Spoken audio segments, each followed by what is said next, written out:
మా నాన్నగారు గురించి ఇక్కడున్న పెద్దలందరికీ తెలుసు. ఆయన గురించి 4 మాటలు చెప్తాను. ఆయన పొద్దున్న లేస్తే రాత్రి వరకు పద్యం పద్యం పద్యం. తెలుగు చిత్రసీమలో ఎన్నో పాటలు, కథలు, మాటలు ఎన్నో రాశారు. కానీ పద్యాన్ని మాత్రం ఏనాడు వదలలేదు. తన 24వ ఏట నుంచి పోయే వరకు రోజు ఒక 10 పద్యాలు రాయంది ఆయన నిద్రపోరు.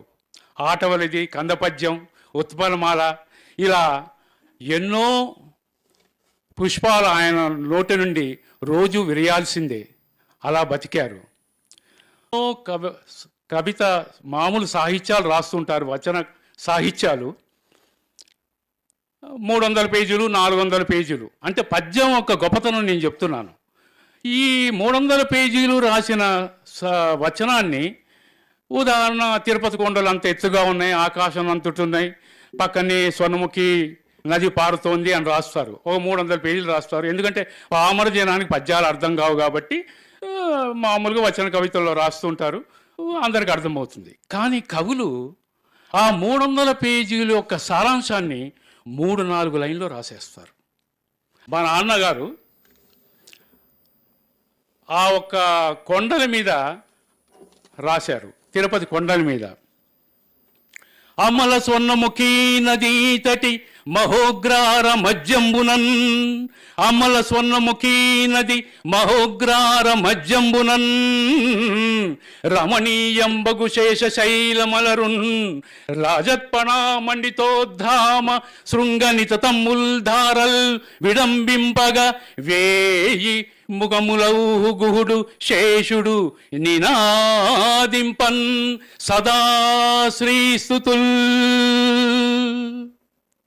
ఆ దట్టమైన అడవుల్లో, ఆ దట్టమైన చీకటి అడవుల్లో ఆ ఒక్క స్వర్ణముఖి నది గలగలా పారుతోంది. ఆ గుహలు, 1000 గుహలైన ఆ కొండల మధ్య ఆ ఒక నీటి జరులు జలజలా కురుస్తున్నాయి. ఆ 1000 గుహలైన ఆ శేష నాగేంద్రుడు సదా విష్ణుమూర్తిని, ఆ ఒక కలియుగ వెంకటేశ్వర స్వామిని ప్రార్థిస్తున్నాడు. ఇలా ఒక్క 3 లైన్లు 4 లైన్లు గుండెలు జదరించే. ఆ తర్వాత మామూలుగా మనం ఒకళ్ళ ఇంటికి వెళ్తాం, వాళ్ళకి ఇష్టమైంది మనం తీసుకెళ్తాం. వాళ్ళకి ఇష్టమైనది తీసుకెళ్ళినప్పుడు వాళ్ళు చాలా సంతోషపడతారు. అదే మనం మన ఇంటికి ఎవరైనా వచ్చారనుకో, మనకి ఏదైనా ఇష్టమైనది వాళ్ళు తెచ్చినప్పుడు చాలా సంతోషపడతాం. ఇది కేవలం మనుషులకే కాదు, దేవతలు కూడా ఉంది. ఏంటంటే వినాయకుడి గుడికి వెళ్ళినప్పుడు మనం గరిక తీసుకెళ్తే ఆయన చాలా సంతోషపడతాడు. అలాగే శివుడికి ఒక పత్రం తీసుకెళ్తే చాలా సంతోషపడతాడు. అలాగే అమ్మవారి గుడికి వెళ్తే పసుపు కుంకుమలు గాజులు తీసుకెళ్తే సంతోషపడతాడు. అలాగే వెంకటేశ్వర స్వామికి ఎన్ని ఆభరణ వజ్ర వైఢూర్యాలు ఉన్నా సరే ఆయనకి కర్పూరం అంటే చాలా ఇష్టం. అలాంటి కర్పూరాన్ని ఆయనకి సమర్పించాలని ఆయన ఒకసారి తన మనసునే కర్పూరంగా సమర్పించారు. అది ఎలా అంటే, మనసే కర్పూరమై రసన్మధుర సౌమ్యావేశమే తేజమౌ, ఘన నీరాజన మంగళమ్ములివిగో గైకొమ్ము, మాణిక్య కాంచన భూషితాయుత వక్ష, భవ్య తులసీ నవ్యోరుహారాంక మోహనా, పద్మావతి గొన్న శ్రీరమణ సాష్టాంగ ప్రణామం బిదే. నా మనసే నీకు కర్పూరంగా చేశాను స్వామి, నా ఒక ఆవేశమే తేజంగా వెలుగుతోంది స్వామి. ఎన్ని వజ్ర వైఢూర్యాలు నీకున్న సుందర సుకుమార ఒక హారాలు ఎన్నున్నా, ఆ తులసీమాల ఎన్నున్నా నా మనసుని కర్పూరంగా స్వీకరించు స్వామి అంటూ ఆయన మా వెంకటేశ్వర స్వామి మా యొక్క ఇలవేలుపుకి ఎప్పుడూ తన మనసుని కర్పూర హారతిగా ఇస్తుండేవాళ్ళు. ఒకసారి తన మాట, కవులు సాధారణంగా ఎక్కువ మాట్లాడరు, ఎందుకంటే ఒకసారి మాట దాటిందంటే ఊరు వాడ కోటలు దాటుతాయి అంటారు మాటలు, అందుకని ఎక్కువ మాట్లాడరు. అటువంటి మాటని ఆ సరస్వతీదేవి ఎలా ఇవ్వాలో ఒక సందర్భంలో ఇలా రాశారు. మంచిని తలచుట ఎప్పుడు మంచి మాట మాటలాడుట, మంచిని తలచుట ఎప్పుడు మంచి మాట మాటలాడుట, సాగగల్గడి జీవన సరళి నిమ్ము జ్ఞాన విద్యా సరస్వతీ శరణు శరణు, జ్ఞాన విద్యా సరస్వతీ శరణు శరణు. నా నా మాట ఎప్పుడు లోకోద్ధరణకి ఉండేట్టుగా చూడు తల్లి. నా మాటని రాబోయే తరాలకి ఒక పాఠంగా ఉండేట్టు చెప్పు తల్లి. నీ యొక్క ఆశీర్వాదంతోనే నేను వేల మంది శిష్యులకి పాఠాలు చెప్పే భాగ్యం కలిగింది నాకు స్వామి అమ్మ ఓ బాసర సరస్వతి అంటూ వేడుకున్నారన్నమాట.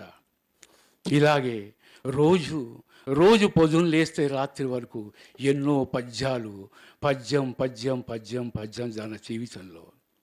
తర్వాత వాళ్ళ ఒక్క కవుల ఒక్క మాటలు పద్యాల్లో లాలింపు ఉంటుంది, బెదిరింపు ఉంటుంది, గౌరవం ఉంటుంది. లాలింపు ఎలా ఉండేదంటే, సాధారణంగా మన ఇంట్లో ఒక 2 ఏళ్ళ 3 ఏళ్ళ పిల్ల మన గుండెల మీద ఆడించుకుంటూ నాన్న చిన్నారి తల్లి బంగారు అంటుంటాం. అలాగే ఒకసారి ఆ అమ్మవారిని తన గుండెల మీద లాలించుకుంటూ తాను అనుకున్న భావంతో ఒక పద్యం రాసే సందర్భం కలిగింది. అదేంటంటే, తొలి ముత్తైదువ వేల్పుటవ్వ ప్రకృతి దుర్గా మహాశక్తి, దిగ్విలయాతీత విరాజమాన ఘనతత్వార్థ ప్రభారూపిణి, లలిత పావని బ్రహ్మణి, మహిత కళ్యాణార్థ సంధాయిని, కలితేచ్ఛామయ భావరూపిణి, నమస్కారము లోకేశ్వరి. ఆ అమ్మవారిని లలిత పావని మహిత కళ్యాణార్థ సంధాయిని, నీవేనమ్మా ఈ జగతికి ముత్తైదువు, నీవేనమ్మా మా తొలి వెలుగులవి, తెలతలవారి నీ చెరునవ్వులే మాకు తెలతలవారి వెలుగులమ్మా అంటూ ఎంతో లాలిత్యంగా అమ్మవారిని తన సొంత బిడ్డగా రాసుకున్న పద్యాలు. ఇలా ఎన్నో ఎన్నో వందలు వేలు లక్షలు వాళ్ళంతా పద్యమే. సినిమాలకు రాశారు, సినిమాలకి ఎన్నో అవార్డులు వచ్చినాయి. 1993లో శ్రీ వాసవి కన్యకా పరమేశ్వరిలో నీ పాపను నాన్న అన్న దానికి నంది అవార్డు వచ్చింది. గొప్ప మాటల రచయిత కూడా నంది అవార్డు వచ్చింది. ఎన్నొచ్చినా ఆయనకి తృప్తి కలగలేదు. ఆ పద్యంలోనే తృప్తి కలిగింది. ఆ పద్యంతోనే ఆయన పరమపదం అయ్యారు. సో పద్యాన్ని రక్షించుకుందాం, పద్యాన్ని కాపాడుకుందాం. తెలుగు సాహిత్య సౌరభాల్ని మన ముందు తరాలకి పంచాలని మనం పెద్దలని గౌరవిద్దాం. ఇక మాటకు వస్తే చిత్ర పరిశ్రమ అనుబంధం ఆయనకి. రామ